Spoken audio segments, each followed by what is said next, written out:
Are you hungry? Give me something good. Hi, and welcome to a new episode of Görgött. Today we're making another version of something we make a lot on this channel. We're making a beef tartare. And today we're making it with a chive mayo, some pickled red onions, and some deep fat fried fresh garlic. But before we have a look at the board, as always, so please support the channel if you're not doing so yet by clicking the subscribe button and checking the bell icon so that you get notifications. But now let's have a look. Obviously, a nice piece of ribeye for our tartare meat. We have our pickled red onions. I'm not showing you how I pickle these. I've shown you many times. It's a mix of vinegar, sugar, and water. And they've been pickling now for 2 days. They're going to be perfect. We have some chives to just chop up and decorate. We have our chive mayo, and I'll show you how I did that. All the ingredients we need for our chive mayo. Put in an egg yolk, about half a teaspoon of vinegar, half a teaspoon of oil, mustard, and it's quite a strong mustard, like a Dijon, but it's a Swedish one, but it doesn't matter. Use Dijon. Pinch of salt. And our chive oil.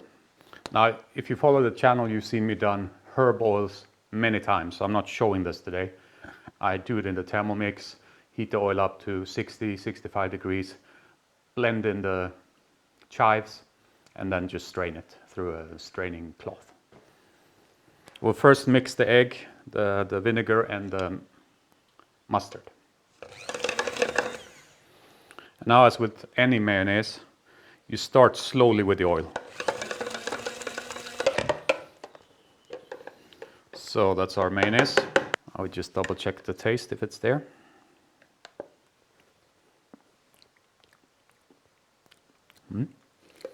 With a little bit more salt. Good pinch. And then we mix that in. Another taste. Perfect. And that's our chive mayo. So it's straightforward once you have your herb oil, right? And we also have our deep fat fried fresh garlic. I'll show you how we did that as well. The garlic part is simple. I have some fresh garlic, and we're just going to slice this up. Not too thin, probably about 2 millimeters thick. You can probably see it like that.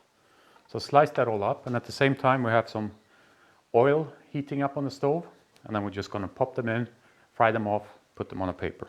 I'll see you once you slice the garlic. There we have it, our garlic.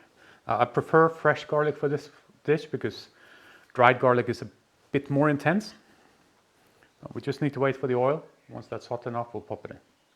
Our oil is hot enough. I'll move it over here so you can see, and we don't have to move the camera. Put it back on the stove. Now, always when you kind of deep fat fry onions and garlic, you need to be a bit careful at what color you take it, because it will go a bit further once you take it out of the oil. We can prepare already with some kitchen paper to dry it off. And we want it much more than this color when we take it. So just lift it out, put it on paper. If you let it go too long, it will become very bitter. So that's our deep fat fried fresh garlic. The last thing we'll do, we'll just transfer it and put a little bit of salt on it.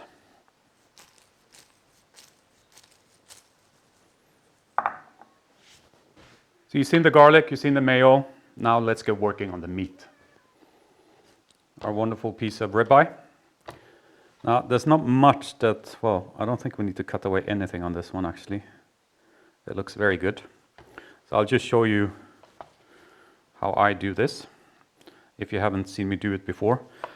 But I'll be very quick. If you want to see kind of more in depth, I'll put a link here to another tartare we make where I also hand cut the meat. And as always, it's up to you the size of the cut, right?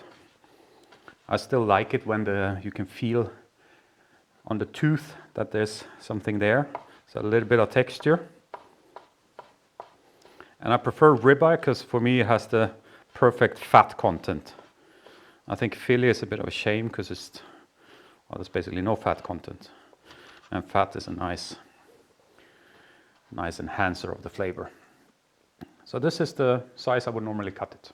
So cut up your meat, and the only thing that's left then is to chop the chives, and I'll show you that quickly. But I'll see you once the meat is done. This is our hand-chopped tartare from the ribeye. Now, the only thing we'll do with it is add some salt, because we need to mix it anyways, right? So clean hands, bit of salt, and then mix through. Perfect. So the only thing we have left is to chop the chives. And I know most of you are very proficient when it comes to chopping, so I'm not going to show you very much, but we just want it finely chopped, like that. And that's the last thing you need to do. Everything is assembled, but before we start plating this up, do me the huge favor. If you stuck with me this far, there must have been something you enjoyed about this episode. So hit the thumbs up button below. And it's not to underestimate the importance of that, because it really helps me to reach a wider audience here on YouTube. So please do that favor for me, the thumbs up button. Now let's start to plate this up.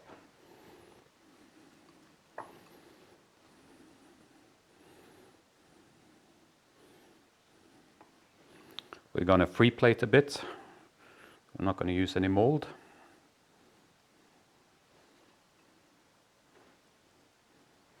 Like that. Now for onions, it's easiest if you have like a kitchen paper. Then just let them get a bit drier. Now we just place these out. However you want to do it, whatever you think looks nice, it's all up to you in the end. You need to like your plating.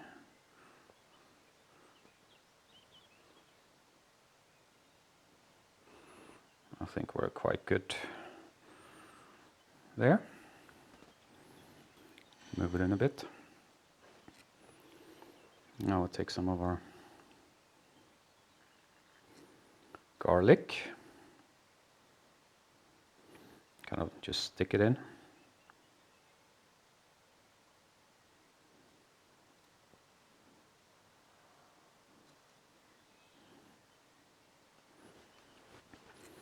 Our mayonnaise.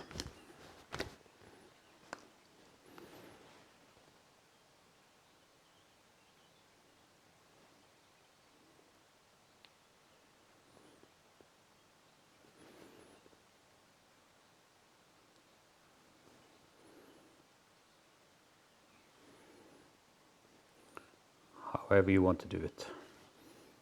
Just make sure that there's a bit of green everywhere.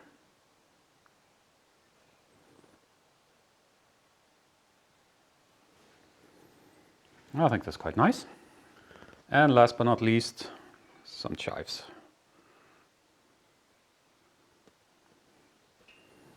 And there we are.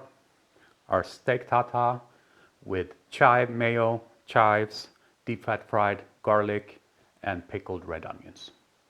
Let's dig in. Get a little bit of everything. I'm sorry, I'll use my hand.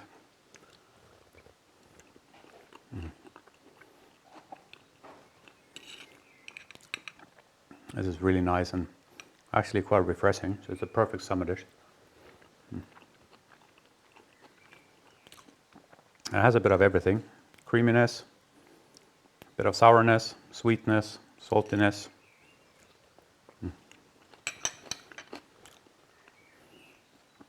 Even a little bit of spice from the chives. Overall, a great way to eat your steak tartare. Now, it's a quick one. It's a summer dish. Shouldn't take too long. And if you're too lazy, or not too lazy, but if you don't feel like cutting the meat yourself or don't have time, then by all means ask your butcher to do it. They're just as good at doing it. But I would recommend taking ribeye over fillet, because that fat really adds it another dimension. I hope you enjoyed the episode. That's it for today. Before we go though, if you're not doing so yet, please click the subscribe and check the bell icon. And leave me a comment, let me know what you thought of the dish. For now, take care. Bye-bye.